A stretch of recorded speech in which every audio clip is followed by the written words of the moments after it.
Orang berapa tahun lagi 1000 tahun? 30. Lama kali. Hah? Kok 4? Aduh, lama kali. 31 tahun.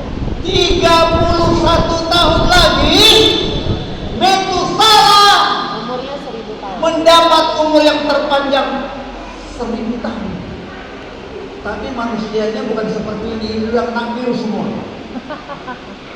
Udah kena virus dosa. Dosa yang membuat umur kita jadi pendek. Dosa yang membuat kita menderita, terpisah dari Tuhan.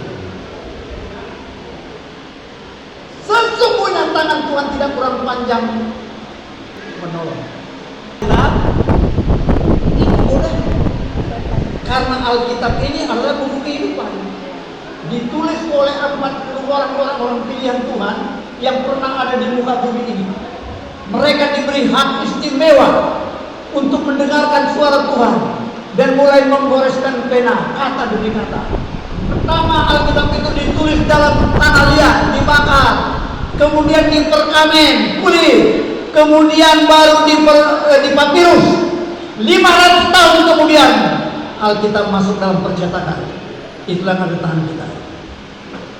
Alkitab ditulis oleh 40 orang, diterjemahkan oleh beratus orang, dicetak oleh beribu-ribu orang, dibaca oleh berjuta-juta orang. Lamek mencapai umur 777 tahun lagi mati. Genesis chapter 5 verse 31. Kejadian 9:29, jadi Nuh mencapai umur 950 tahun lalu dia mati.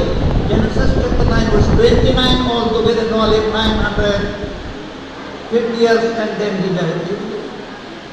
Kejadian 3, berfirmanlah Tuhan, Rohku tidak akan tinggal selama-lamanya dalam manusia, karena manusia itu daging umurnya 120 tahun saja. Genesis chapter 6 verse 3, then the Lord said, Mazmur 90 ayat 10, masa hidup kami 70 tahun. Dan kalau kamu kan 80 tahun dan merosot umur manusia yang hampir 1000 tahun, sekarang kira-kira 30, 80, 50, 40 udah bersakit-sakitan. Kenapa? Ini yang saya mau bahas. Saya tidak mau membahas yang lain-lain. Saya membahas kenapa umur yang panjang jadi pendek itu akibat dosa. Bertobat, kembali kepada Tuhan. Kamu bertobat kembali kepada Tuhan. Tuhan akan pulihkan. Wahyu 2 ayat Wahyu 2 bukan 11 Pak, 7b. Barang siapa menang, dia akan diberi makan dari pohon kehidupan yang ada di taman Firdaus Allah. Ini janji Tuhan Yesus. Karena itu perjalanan kita sebagai orang Kristen bukan awal, tapi akhir yang menentukan. Jika Anda keluar sebagai pemenang, maka